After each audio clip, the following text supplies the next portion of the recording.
Director కాస్త villain role play చేశాడు. ఇక ఆ క్రైమ్ నచ్చిందో మరేంటో కానీ రియల్ లైఫ్ లో కూడా మర్డరర్ గా మారాడు.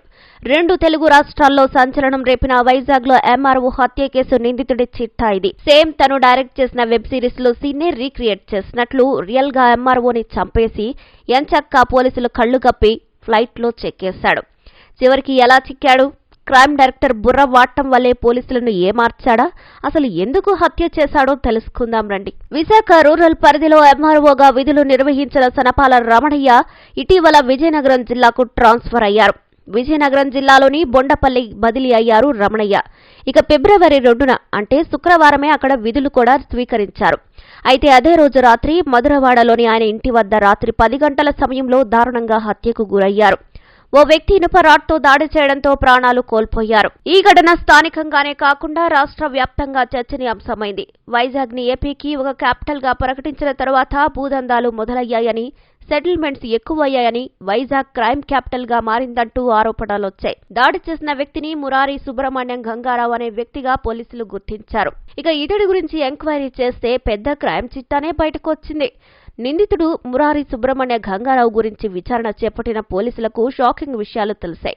గతంలో వెబ్ సిరీస్ లో విలన్ గా యాక్ట్ చేసిన మురారి సుబ్రహ్మణ్య గంగారావు విపరీతమైన హింసతో కూడిన వెబ్ సిరీస్ లో ఏ విధంగా అయితే ఒక క్రైమ్ కి పాల్పడ్డాడో అదే విధంగా తహసీల్దార్ రమణయ్యను కూడా హత్య చేసిన అంశం తాజాగా వెలుగులోకొచ్చింది. ఇక మురారి సుబ్రహ్మణ్య గంగారావు 3 ఏళ్ల క్రితం ది నైట్ పేరుతో ఒక వెబ్ సిరీస్ ను చేశాడు. ఇక ఈ వెబ్ సిరీస్ కోసం దాదాపు 40 లక్షలకు పైగా ఖర్చు పెట్టాడు. అయితే దర్శకుడికి చెల్లించాల్సిన డబ్బులు ఇవ్వకపోవడంతో వెబ్ సిరీస్ ను మధ్యలోనే వదిలేసి వెళ్లిపోయాడు.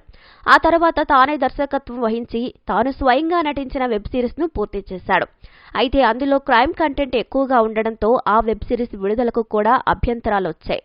ఇక ఆ వెబ్ సిరీస్ లో విలన్ పాత్రలో నటించిన మురారి ట్రైలర్లో యువతి తలపై కొట్టే సీన్ బాగా ప్రమోట్ చేశాడు. సేమ్ అదే తరహాలో తహసీల్దార్ రమణయ్యను కూడా ఇనుప రాడ్తో తలపై కొట్టి దారుణంగా హతమార్చాడు. మురారి తహసీల్దార్ రమణయ్య హతమార్చడం సీసీటీవీ ఫుటేజ్లో రికార్డైంది. ఇక ఎంఆర్ఓపై దాడి చేసిన తర్వాత శనివారం మధ్యాహ్నం వరకు గంగారావు వైజాగ్లోనే ఉండి అసలు పోలీసులు ఏం చేస్తున్నారు, కేసును ఎలా డీల్ చేస్తున్నారని టీవీలో చూసి అలర్ట్ అయ్యాడు. శనివారం మధ్యాహ్నం వైజాగ్ ఎయిర్పోర్టుకు వెళ్లిన గంగారావు అక్కడ టీవీలో ఈ కేసు గురించి ప్రెస్ మీట్ ని కూడా చూశాడు. అయితే తనపై లుకౌట్ ఆర్డర్స్ ని జారీ అయినట్లు తెలుసుకున్న గంగారావు చేతికి అప్పటికే బోర్డింగ్ పాస్ కూడా వచ్చేసింది. చాలా తేలిగ్గా ఫార్మాలిటీస్ అన్ని పూర్తి చేసుకుని ఫ్లైట్ ఎక్కేశాడు. ఇక ఇక్కడే తన క్రైమ్ డైరెక్టర్ బ్రెయిన్ యూజ్ చేశాడు. తాను డైరెక్ట్గా బెంగళూరుకెళ్తే పోలీసులు ఈజీగా పట్టేసుకుంటారని ఊహించి చెన్నైలో ఫ్లైట్ దిగేసి అక్కడి నుంచి ట్రైన్లో బెంగళూరుకి వెళ్లాడు. ఇక ఆ తర్వాత బెంగళూరు నుంచి ట్రైన్లో చెన్నైకి వచ్చాడు. ఎంత తన మాస్టర్ మైండ్ వాడినప్పటికీ తప్పు చేసిన వాళ్లు ఏదో ఒక చోట దొరక్క మానరు అన్నట్లు గంగారావు కూడా చెన్నై శివార్లలో ఉన్నట్లు పోలీసులకు సమాచారం అందింది. చివరకు చెన్నై శివార్లలో గంగారావు అదుపులోకి తీసుకుని వైజాగ్ తీసుకొచ్చినారు పోలీసులు. ఇక అసలు ఎయిర్పోర్ట్లో అంత భారీ భద్రతను చెకింగ్ ని తప్పించుకుని ఎలా వెళ్లాడు అని పోలీసులపై తీవ్ర ఆరోపణలొచ్చాయి. అయితే గంగారావు పూర్తి పేరు కాకుండా అతని షార్ట్ నేమ్ ఉండడంతో అక్కడి నుంచి ఈజీగా తప్పించుకున్నాడని తరువాత అర్థమైంది అధికారులకు. ఇక ఎంఆర్ఓని హత్య ఎందుకు చేశావని అడిగితే మధురవాడలోని జేవెల్ పార్క్ అపార్ట్మెంట్స్ ప్రాజెక్టుకు స్థలం విషయంలో ఎంఆర్ఓతో డీల్ కుదుర్చుకున్నాడట గంగారావు. ఇక ఆ డీల్ నేపథ్యంలోనే తాను చెప్పిన పనిని చేయడం లేదని తహసీల్దార్ రమణయ్యను కొట్టి చంపేసినట్లు తెలిపాడు గంగారావు. పాపం ఓ డీల్ ఏకంగా తహసీల్దార్ ప్రాణాలనే తీసేసింది. అది విశాఖపట్నం కొమాదిలోని చరణ్ క్యాస్టల్ అపార్ట్మెంట్. అక్కడే విశాఖ రూరల్ తహసీల్దార్గా పనిచేసే రమణయ్య ఫ్యామిలీతో ఉంటున్నారు. ఫిబ్రవరి 2, 2024న ఎప్పట్లాగానే ఆఫీస్ నుంచి వచ్చి ఇంటి దగ్గర ఫ్యామిలీతో ఉన్నాడు. అయితే అర్ధరాత్రి సమయంలో ఓ వ్యక్తి అపార్ట్మెంట్ దగ్గరకు వచ్చి తహసీల్దార్తో మాట్లాడాలని పిలిచాడు. దీంతో తహసీల్దార్ రమణయ్య ఆ వ్యక్తితో మాట్లాడాడు. అయితే ఏ విషయం మీద మాట్లాడుకున్నారో తెలీదు కానీ ఇద్దరి మధ్య మాటా పెరగటంతో వాగ్వాదం జరిగింది. తహసీల్దార్ రమణయ్యతో వాగ్వాదానికి దిగిన వ్యక్తి తన వెంట తీసుకువచ్చిన ఇనుపరాడుతో రమణయ్యపై దారుణంగా దాడి చేశారు. దీంతో రమణయ్య తలకు తీవ్ర గాయాలు కావటంతో ఆయన అక్కడికక్కడే కుప్పకూలారు.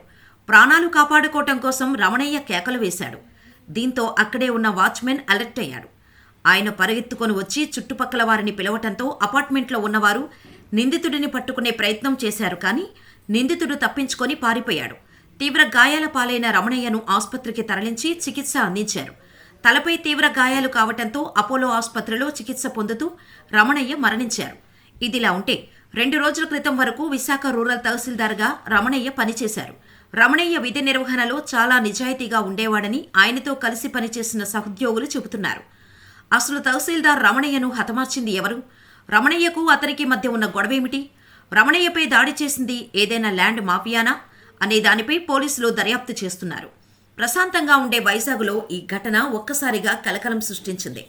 నిందితుడిని పట్టుకోవటానికి పోలీస్ కమిషనర్ రవిశంకర్ ప్రత్యేక బృందాలను రంగంలోకి దించారు. సీసీటీవీ ఫుటేజ్ ఆధారంగా ఈ కేసులో కీలక దర్యాప్తును కొనసాగిస్తున్నారు. కుటుంబ సభ్యుల నుండి వివరాలు సేకరించడంతో పాటు రమణయ్య మొబైల్ ఫోన్ నుండి కూడా కీలక సమాచారాన్ని సేకరిస్తున్నారు.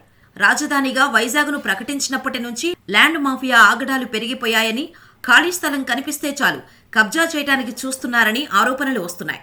ఈ క్రమంలో ఏకంగా తహసీల్దార్నే హత్య చేశారు అంటే పరిస్థితి చేయి దాటుతుందని కొందరు అంటుంటే, వ్యక్తిగత కారణాలతోనే హత్య జరిగి ఉంటుందని మరికొందరు అంటున్నారు.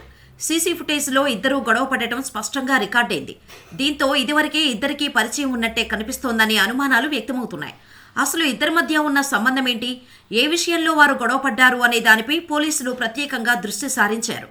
నిందితుడు ప్లాన్ ప్రకారమే దాడి చేశాడని సీసీ ఫుటేజీ ద్వారా తెలుస్తోంది. ఎందుకంటే ఆ గొడవేదో క్షణికావేశంలో జరిగినట్టు కనిపించడం లేదు. ప్రీ ప్లానెడ్గా దాడి చేయటం కోసమే వచ్చినట్టుంది. కేవలం మాట్లాడి వెళ్ళిపోదాం అనుకున్న వ్యక్తి కూడా ఐరన్ రాడ్ అయితే తీసుకురాడు కదా. అసలు ప్రాణాలు తీసేంతగా ఒక తహసీల్దార్కి మరొక వ్యక్తికి మధ్య ఏం గొడవ జరిగి ఉంటుంది అన్నది ఇప్పుడు మిస్టరీగా మారింది. మరి పోలీసుల దర్యాప్తులో ఏం తేలుతుందో చూడాలి.